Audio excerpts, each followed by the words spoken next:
Hello, welcome to this for our first episode of the Academy. I wanted to start this series off with probably the single most basic concept that we really could possibly cover.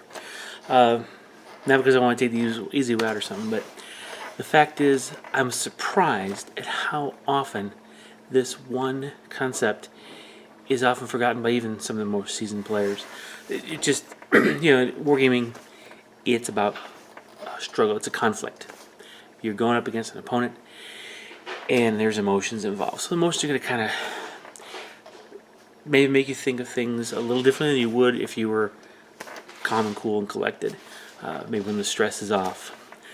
So I want to talk about this particular concept, and that is casualties are inevitable. You cannot expect to go through a war game or combat in general without taking losses.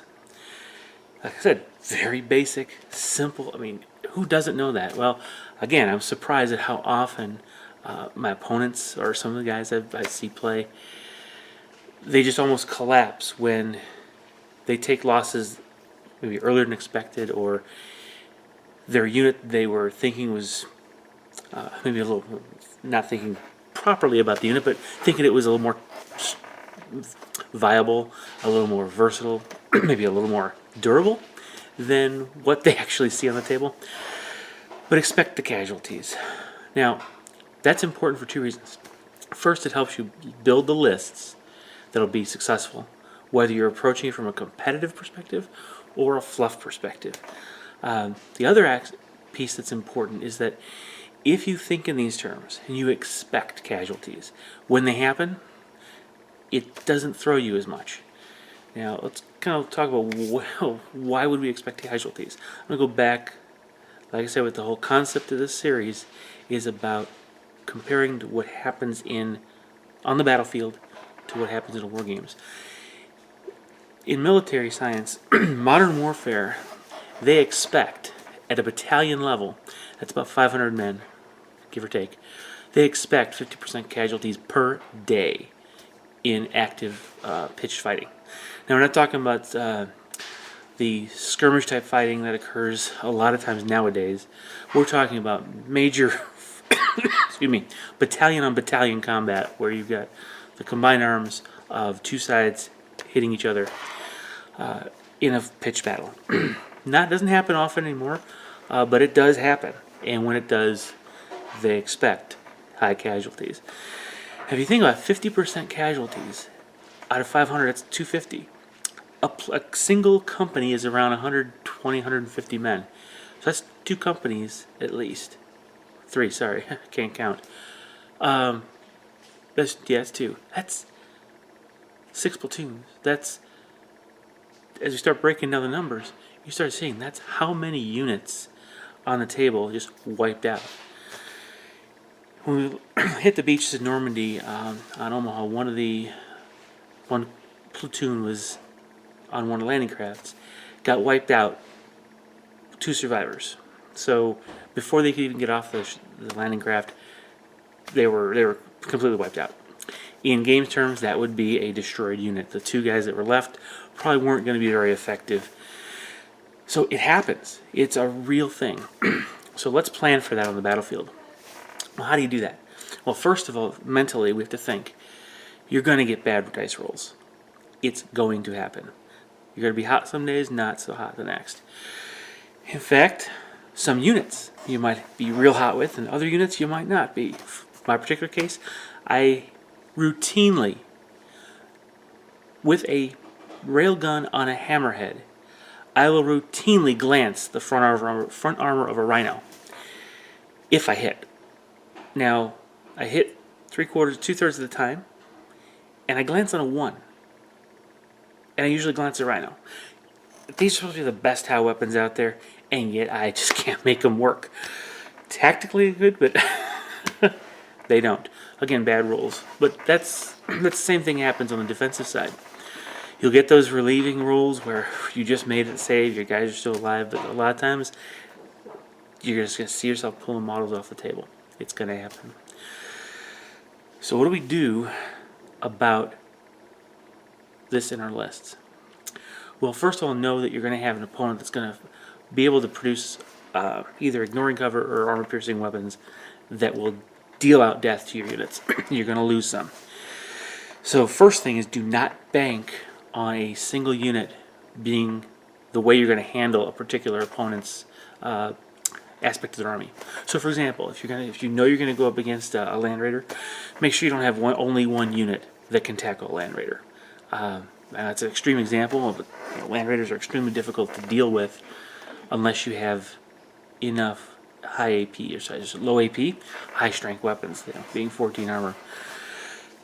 You get how many melta guns can you put on the table? How many multi-meltas? How many melta bombs can you put on the table? How many las cannons can you put on? That's what you want to look at. So don't just make one unit that can do it. Even one unit of devastators with the 5 las cannons. Don't gamble on it. I just had it last weekend, a battle against exactly that, and I had an almost entirely armored list. I did have the minimum troop choices, but it was an Imperial Guard armor list, and right there sitting in ruins was 5 devastators, 2 las cannons, a plasma cannon, I guess a heavy bolter. Not certain why he had the heavy bolter, but I didn't want any of those things hitting my tanks, so I had to take them out. Well, I was able to take them out first turn, first blood, by just saturating it with firepower from fully upgunned chimeras. That's pretty much all I used. 3 chimeras and the heavy bolter in each. Putting down each heavy bolter. Now these are, sorry, not heavy bolter. Each of these chimeras was Imperial armor configuration, so the actual turret had an autocannon, so it's only 2 shots. So each chimera was putting out 8 shots. Stubber, heavy bolter, and autocannon. And then I had the single heavy bolter inside. So you're looking at 11 shots. That's 33 shots. Now granted, again, you're going to roll bad sometimes. He did roll a little bad, but I was able to take out his entire squad. That was all he could do to take out my tanks with AP2. Everything else he had was single shot here or there. There wasn't a strong unit that could, for example, one shot or one kill a tank. He did have a Vindicator, I'll give him that, but again, that's short range. And if I could, and I did keep my armor away from that, so it wasn't effective. He had Terminators, but I could run away from Terminators for a while. So you can't expect one unit to be able to be your only approach to a particular threat out there. So put 2, 3, 4 units out there that have the capability to deal with the particular threat. Let's say it's a monstrous creature. You need to have, you want to hit on more than, or wound on more than just a 6. So you're going to want some strength 6 stuff or better. So find several units where you could add a strength 6+ weapon. Space Marines can have their guard, what do you call it, their missile launchers, on each of their guys. Granted, it's only 1 shot, but again, that's strength 8 on a monstrous creature. You're wounding on 2s. That's pretty good. In that particular case, it's AP3, which is going to go through a lot of monstrous creature armor. Also very important. Tau, I know it's probably not a good example, but even their Fire Warriors is a full set of 12 Fire Warriors that's putting down at rapid fire range, 15 inches, 24 shots, strength 5, so they're wounding on 5. So that can do a lot of damage. That's one way to deal with it. Put down enough of those, you'll get some accumulate wounds on a monstrous creature. Attacking flyers. Don't just have one unit or one weapon that has Skyfire. Throw a flyer in there if you can. 2 is perfect, even better. I'm a firm believer in more air power. I love flying circuses. But put stuff on the table in other units that could handle that Skyfire. If you play with mysterious objectives, you've got a chance of picking up Skyfire in those, but that's luck, and you may not always get it. So plan your list with a few scattered Skyfire. That way, their flyer is going to be assaulted from multiple angles. That's the key to dealing with these, to dealing with the fact that you are going to take casualties. So basically, in summary, I mean, I can go into a lot of detail. We'll talk in more future academies about particular units or particular tactics. But for now, focus on you're going to take casualties. 50% or better. Probably or better. I know a lot of games where we've had very few survivors at the end. But in order to provide the most possibility of handling that, spread your threat dealing units across the table. Put your weapons in different units. Flyers are on the table, outflanking or not, however you can deal with it. The more options you have, the less the loss of a single unit really makes for you. So that's kind of what I wanted to kind of go over this for this first Academy issue. So kind of let's start a discussion. How do you kind of deal with the casualties that you're going to get? How do you plan for them? Is this in line with what you're thinking? Or do you have some other approaches or other things to consider?